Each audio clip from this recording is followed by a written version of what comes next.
Hello viewers, অচিন্ততার free coaching চ্যানেলে তোমাদের সকলকে স্বাগত জানাই। আজকের এই ভিডিওটিতে তোমরা যারা এইচএস উচ্চ মাধ্যমিক 2024 সালে পরীক্ষা দেবে, তোমাদের যে ইতিহাস সাবজেক্টটি রয়েছে এই পেপারটির তৃতীয় চ্যাপ্টার থেকে একটি ইম্পর্টেন্ট প্রশ্ন, ব্রিটিশ শাসনকালে ভারতের যে ভূমি রাজস্ব ব্যবস্থাটি ছিল সেই ভূমি রাজস্ব ব্যবস্থা সম্পর্কে আলোচনা করো। এই প্রশ্নটি নিয়ে বিস্তারিত আলোচনা করব, আলোচনা শেষে উত্তরটি তোমাদের সামনে তুলে ধরবো। দেখো, তোমাদের এই সাবজেক্টটির একাধিক প্রশ্নের উত্তর একেবারে সাজেশন ধরে প্রথম থেকে আমি কিন্তু দুটি চ্যাপ্টারের উত্তর ইতিমধ্যে আমার চ্যানেলে আপলোড করে দিয়েছি। এখন তৃতীয় চ্যাপ্টার থেকে আজকের ক্লাস থেকে শুরু হলো এবং তোমাদের এর পরবর্তীতে আরো অন্যান্য সব চ্যাপ্টারগুলো রয়েছে। প্রতিটা চ্যাপ্টারের প্রতিটা ইম্পর্টেন্ট প্রশ্ন আমি একের পর এক এইভাবে আলোচনার মধ্য দিয়ে তোমাদের সামনে তার উত্তরগুলি নিয়ে আসবো। এছাড়া তোমাদের এডুকেশন বা রাষ্ট্রবিজ্ঞান সাবজেক্টগুলিরও কিন্তু একই রকম ভাবে আমার এই চ্যানেলের ভিতর দিয়ে তোমরা গাইডলাইনটা পেয়ে যাবে। তাই আমার চ্যানেলকে তোমরা অবশ্যই সাবস্ক্রাইব করে রাখবে, বন্ধুদের কাছে শেয়ার করবে, নিজেদের মতামত থাকলে কমেন্ট সেকশনে কমেন্ট করে জানাবে, ভিডিওটি ভালো লাগলে অবশ্যই একটা লাইক দেবে। তো চলো শুরু করি আজকের ক্লাসের মূল আলোচনার বিষয় কি বোর্ডে দেখে নিই। এইচএস উচ্চ মাধ্যমিক ইতিহাস, এখানে প্রশ্ন হচ্ছে ব্রিটিশ ইস্ট ইন্ডিয়া কোম্পানির আমলে ভারতের ভূমি রাজস্ব ব্যবস্থা। ভূমি রাজস্ব মানে এদেশের যে জমি জমা ছিল সেই জমি থেকে যে রাজস্ব আদায় করতেন ইংরেজরা, সেটা কোন পদ্ধতিতে করতেন, সেই পদ্ধতিটা বা সেই ব্যবস্থাটা কেমন ছিল, সেই ভূমি রাজস্ব ব্যবস্থা। তা প্রথম দিকে আমাদের আলোচনা করতে হবে, প্রথম যে পয়েন্টটা দেখো, দেওয়ানি লাভ থেকে আলোচনা করতে হবে। 1757 পলাশী যুদ্ধের পর, তারও পরে 1764-তে গিয়ে বক্সারের যুদ্ধ হয় মীর কাসিমের সাথে ইংরেজ ইস্ট ইন্ডিয়া কোম্পানি, এবং মীর কাসিম হেরে যান এবং মীর কাসিমের এক সহযোগী ছিলেন দিল্লির মুঘল সম্রাট শাহ আলম। ফলে এই শাহ আলমের সাথে ইংরেজদের একটা চুক্তি হয়, এলাহাবাদের দ্বিতীয় সন্ধি, যে সন্ধির ভিতর দিয়ে ইংরেজরা বাংলা, বিহার আর উড়িষ্যা, আগে একসাথে বাংলাদেশ ছিল, বাংলা, বিহার, উড়িষ্যা, এই অঞ্চলের যে রাজস্বের অধিকার, রাজস্ব আদায় করার অধিকার, সেই অধিকারটা লাভ করে খুব সামান্য টাকার বিনিময়ে। খুব সামান্য টাকার বিনিময়ে ইংরেজরা এই রাজস্ব আদায়ের অধিকার লাভ করে মুঘল সম্রাট শাহ আলমের কাছ থেকে। এখন এই বাংলাদেশের রাজস্ব আদায়ের অধিকার পাওয়ার পর ইংরেজরা ভাবনা চিন্তা শুরু করে দেয় যে এদেশের মানে এই বাংলাদেশের রাজস্বটা কোন পদ্ধতিতে আদায় করা হবে, কিভাবে আদায় করা হবে, এটা নিয়ে কিন্তু অনেক রকম পরীক্ষা নিরীক্ষা চলে। এবং অনেক পরীক্ষা নিরীক্ষার পর প্রথম যে সিদ্ধান্তটি হয় সেটি হচ্ছে পাঁচশালা বন্দোবস্ত, অর্থাৎ 5 বছরের জন্য জমি বন্দোবস্ত দেওয়া হয়। কাদের কাছে দেওয়া হয়?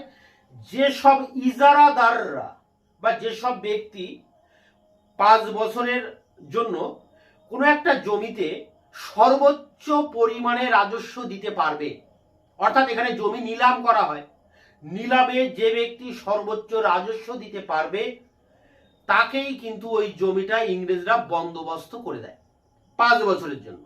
এটাকে বলা হচ্ছে পাঁচশালা, পাঁচশাল অর্থাৎ 5 শালা বন্দোবস্ত। এটা 1772 সালে এই ব্যবস্থা প্রথমে শুরু হচ্ছে বাংলাদেশে, এবং এর ফলে এক শ্রেণীর ইজারাদারদের আবির্ভাব ঘটে। ভুইফোড় ইজারাদার হঠাৎ করে তারা জেগে ওঠে, তারা তাদের টাকার সাহায্যে বা টাকার বলে তারা এইসব জমিগুলো লাভ করে এবং কৃষকদের পুরে অতিরিক্ত অত্যাচার করে বেশি বেশি করে রাজস্ব আদায় করে, কিছুটা ইংরেজদের দেয়, কিছুটা তারা নিজেরা ভোগ করে।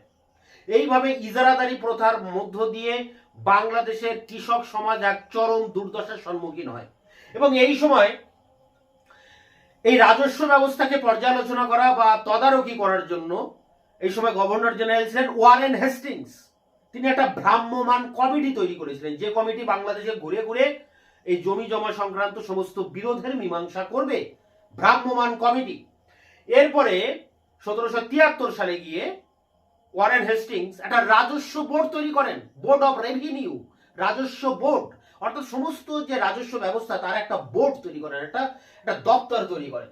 এরপরে রাজস্ব সংক্রান্ত ব্যাপারে খোঁজ খবর নেওয়ার জন্য 1776 সালে তিনি আমিনি কমিশন গঠন করেন, আমিনি কমিশন। এবং এই আমিনি কমিশনের পর ওয়ারেন হেস্টিংস প্রতিটি জেলায় একজন করে কালেক্টর নিয়োগ করেন, কালেক্টর, যিনি কালেক্ট করবেন, সংগ্রহ করবেন রাজস্ব, অর্থাৎ রাজস্ব আদায়কারী অফিসার হিসেবে একজন কালেক্টরকে নিয়োগ করা হয় এক একটা জেলা ভিত্তিক। ওয়ারেন হেস্টিংস এইগুলো করেন এই 5 শালা বন্দোবস্তের ভিতরে।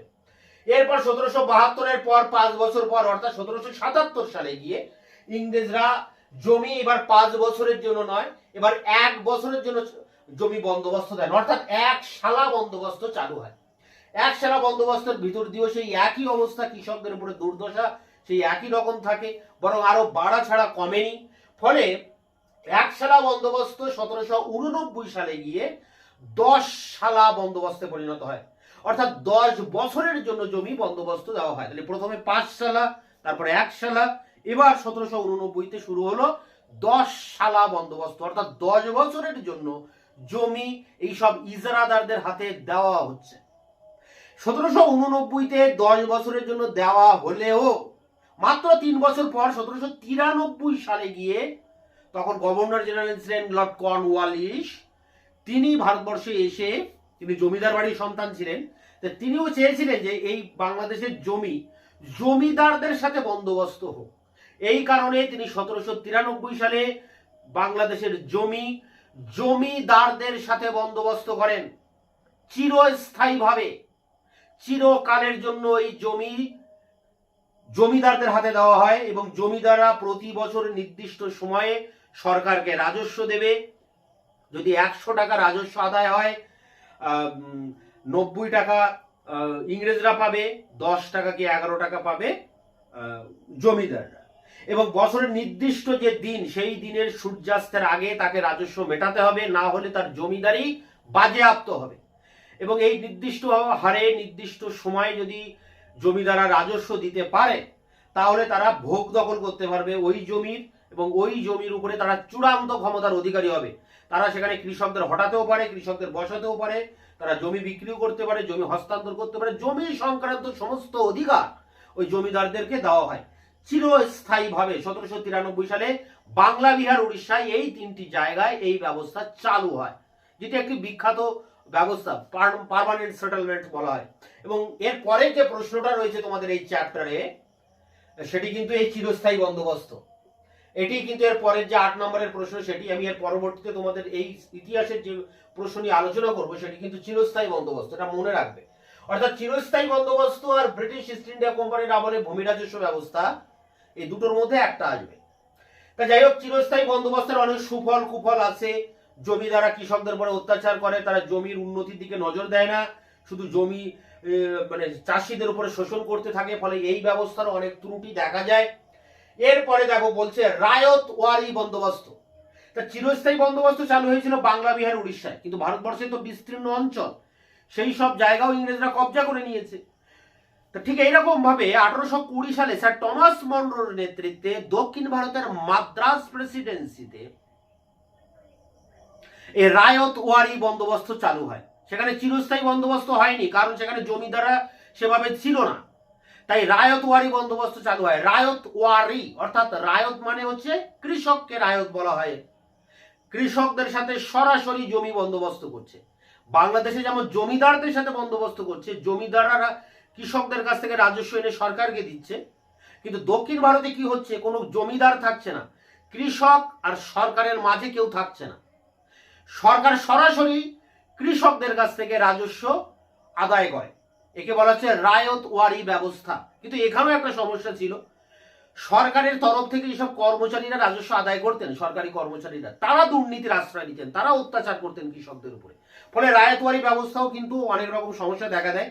এবং রায়তওয়ারি ব্যবস্থায় যে ভূমি রাজস্বের হার, সেটা অনেক বেশি ছিল, এবং 20-30 বছর অন্তর অন্তর সেটা আরো বাড়ত। খরা, বন্যা, প্রাকৃতিক দুর্যোগে কিন্তু রাজস্ব মুকুব করা হতো না। তাই রায়তওয়ারি ব্যবস্থা তো অনেক রকম ত্রুটি পরবর্তীতে দেখা দেয়। এরপরে দেখো যে ব্যবস্থা আসছে মহল ওয়ারি বন্দোবস্ত। মহল মানে কি, এক একটা অঞ্চলকে মহল বলে হিন্দিতে, বা একটা গ্রামকে মহল বলা হয়, মৌজা। গাঙ্গেয় উপত্যকা, বিশেষ করে উত্তর ভারত মানে উত্তরপ্রদেশ, এই অঞ্চলটায় ইংরেজরা এই মহল ওয়ারি বন্দোবস্ত চালু করে এলফিন স্টোনের নেতৃত্বে 1822 সালে। অর্থাৎ এখানে কোনো একটি গ্রামের সাথে ইংরেজদের জমি বন্দোবস্ত হয়। অর্থাৎ গ্রামের প্রত্যেকটা মানুষের মাথা পিছু তাদের উপরে কর ধার্য করা হচ্ছে না, একটা গ্রামের উপরে কর ধার্য করা হচ্ছে। এবং গ্রামের সেই রাজস্বটা গ্রামের সমস্ত মানুষেরা মিলিতভাবে সেই রাজস্বটা তুলে সরকারের কাছে জমা দেবে। গ্রামের যিনি গ্রাম প্রধান, তিনি রাজস্বটা আদায় করবেন। এখানে একটা সমস্যা, এই গ্রাম প্রধানরা কিন্তু স্বজন পোষণ করতেন, তারাও দুর্নীতির আশ্রয় নিতেন। তা যাই হোক, এই গ্রামের সাথে চুক্তি করা হয়, তাই বলা হচ্ছে মহল ওয়ারি, একটা মহলের সাথে ইংরেজদের সরাসরি চুক্তি হচ্ছে। এখানে কোনো জমিদার নেই বা মাঝখানে কোনো মধ্যস্বত্বভোগী বা ইজারাদার নেই। যেমনটা রায়তওয়ারি, রায়তওয়ারিতে সরাসরি কৃষকদের সাথে হচ্ছে দক্ষিণ ভারতে, উত্তর ভারতে হচ্ছে মহলওয়ারি, একটা গ্রাম বা একটা মৌজার সাথে হচ্ছে, আর বাংলাদেশে হচ্ছে চিরস্থায়ী বন্দোবস্ত, অর্থাৎ জমিদারদের সাথে সরাসরি বন্দোবস্ত হচ্ছে। তাই এইগুলোই মূলত ব্যবস্থা। আরো একটি ব্যবস্থা আছে, তার নাম হচ্ছে ভাইয়াচারি। পাঞ্জাব অঞ্চলে, এই সিন্ধু অঞ্চলে এই ভাইয়াচারি ব্যবস্থা চালু করেছিল। এটাও অনেকটা সেই মহলওয়ারির মতো এক একটা অঞ্চল ধরে। তাই এই বিষয়গুলো নিয়েই কিন্তু হচ্ছে ভূমি রাজস্ব ব্যবস্থা। দেখো, ইংরেজরা এদেশে আসার পর, দেওয়ানি লাভের পর কিভাবে ভূমি রাজস্ব আদায় হবে তা নিয়ে অনেক পরীক্ষা নিরীক্ষা হয়। এগুলো দেখলেই বোঝা যায় যে প্রথমে 5 শালা বন্দোবস্ত, কিছুদিন পরে সেটাকে বাদ দিয়ে 1 শালা, তারপরে সেটা বাদ দিয়ে 10 শালা, তারপরে চিরস্থায়ী বন্দোবস্ত হচ্ছে। দক্ষিণ ভারতে হচ্ছে রায়তওয়ারি, উত্তর ভারতে মহলওয়ারি, পশ্চিম ভারতে হচ্ছে ভাইয়াচারি। তো এইগুলো সবই পয়েন্ট করে করে কিন্তু আলোচনা করতে হবে। এগুলো নিয়েই ভূমি রাজস্ব ব্যবস্থা। এখানে ভূমি রাজস্ব ব্যবস্থার ক্ষেত্রে যা যা বন্দোবস্ত হয়েছিল, প্রত্যেকটা বন্দোবস্ত আলোচনা করতে হবে পয়েন্ট ধরে ধরে। এই বন্দোবস্তের ভিতরে একটা বন্দোবস্ত হচ্ছে চিরস্থায়ী বন্দোবস্ত, যেটা তোমাদের পরবর্তী প্রশ্ন রয়েছে ইম্পর্টেন্ট, সেটা পরের ক্লাসে আলোচনা করব। তো এখানে এই প্রশ্নের উত্তর, অর্থাৎ ব্রিটিশ ইস্ট ইন্ডিয়া কোম্পানি বাংলাদেশে এসে যে ভূমি রাজস্ব ব্যবস্থা চালু করে, তার উত্তর লিখতে গেলে তোমাদেরকে এই পয়েন্টগুলোর উপরে বেস করে আলোচনা করতে হবে। আমি এগুলো মোটামুটি একটা করে আইডিয়া দিলাম।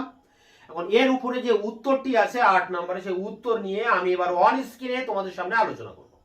এইচএস উচ্চ মাধ্যমিক ইতিহাস 3য় অধ্যায় থেকে প্রশ্ন। ব্রিটিশ ইস্ট ইন্ডিয়া কোম্পানির আমলে ভারতে ভূমি রাজস্ব ব্যবস্থা সম্পর্কে সংক্ষিপ্ত আলোচনা করো। প্রশ্নমান 8 বা এই প্রশ্ন ঘুরিয়ে আসতে পারে, ওয়ারেন হেস্টিংসের আমলে ভারতে ভূমি রাজস্ব ব্যবস্থা সম্পর্কে আলোচনা করো। এর উত্তরটি এইভাবে লিখবে। 1765 খ্রিস্টাব্দে দেওয়ানি লাভের পর বাংলার গভর্নর লর্ড ক্লাইভ পূর্বতন মুঘল আমলের ভূমি রাজস্ব ব্যবস্থাই বজায় রাখেন। পরবর্তীকালে ওয়ারেন হেস্টিংস বাংলার গভর্নর জেনারেল নিযুক্ত হয়ে ভারতের ভূমি রাজস্ব ব্যবস্থা সম্পর্কে বিভিন্ন পরীক্ষা নিরীক্ষা চালান। তিনি বাংলার রাজস্ব আদায়ের অধিকার সরাসরি কোম্পানির হাতে তুলে দেন। রাজস্ব আদায়ের জন্য তিনি প্রথমে 5 শালা বন্দোবস্ত এবং পরে 10 শালা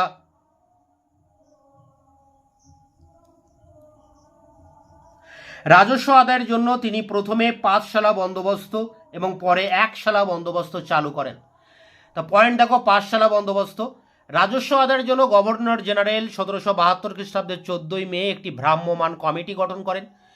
যে ইজারাদার কোম্পানিকে সর্বোচ্চ পরিমাণ রাজস্ব দিতে রাজি হতো, এই ভ্রাম্যমাণ কমিটি তাকে 5 বছরের জন্য জমি বন্দোবস্ত দিত।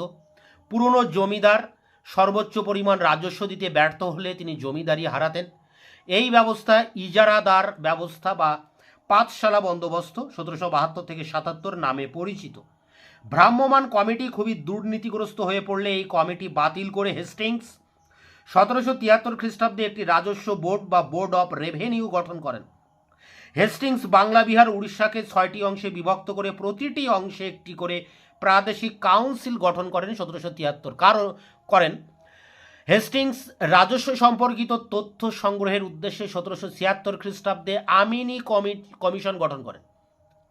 কালেক্টরদের হাতে জেলা প্রশাসনের যাবতীয় দায়িত্ব অর্পণ করা হয়।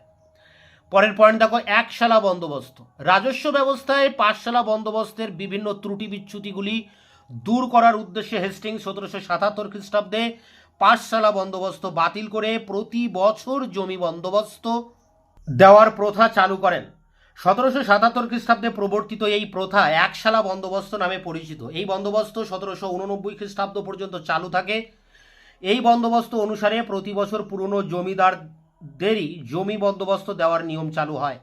বিগত 3 বছরের রাজস্বের গড় অনুসারে এই বন্দোবস্তে রাজস্বের পরিমাণ নির্ধারিত হয়। জমিদার রাজস্ব দিতে ব্যর্থ হলে তার জমিদারির একাংশ বিক্রি করে সরকারের রাজস্ব পরিশোধের নিয়ম চালু হয়। পরের পয়েন্ট দেখো, 10 শালা বন্দোবস্ত। লর্ড কর্নওয়ালিস জন শোরের বক্তব্যে আকৃষ্ট হয়ে জমি বন্দোবস্ত সম্পর্কে দীর্ঘ আলোচনার পর তিনি 1789 খ্রিস্টাব্দের 10ই ফেব্রুয়ারি বাংলা বিহারের এবং 1790 খ্রিস্টাব্দে উড়িষ্যার জমিদারদের সঙ্গে 10 বছরের জন্য জমি বন্দোবস্তের কথা ঘোষণা করেন। এই ব্যবস্থা 10 সালা বন্দোবস্ত নামে পরিচিত।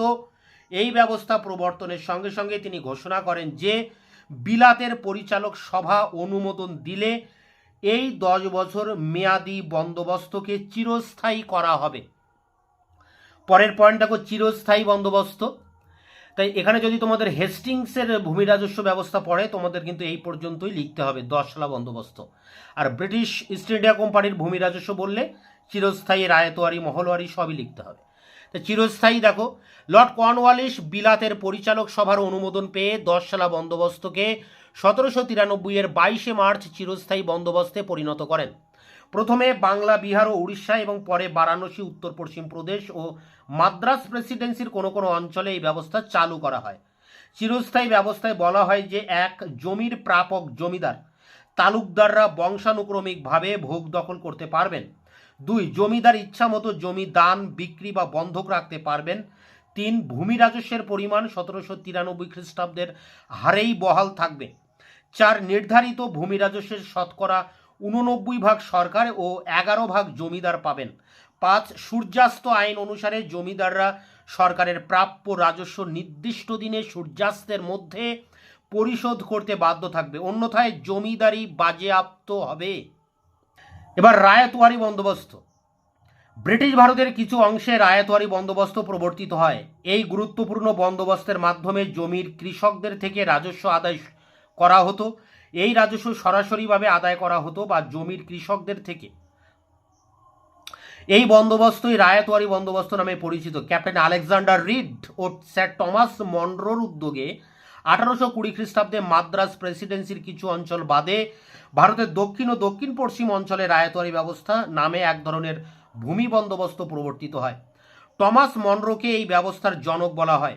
রায়তওয়ারি বন্দোবস্তে সরকার সরাসরি কৃষকের কাছ থেকে রাজস্ব আদায় করত।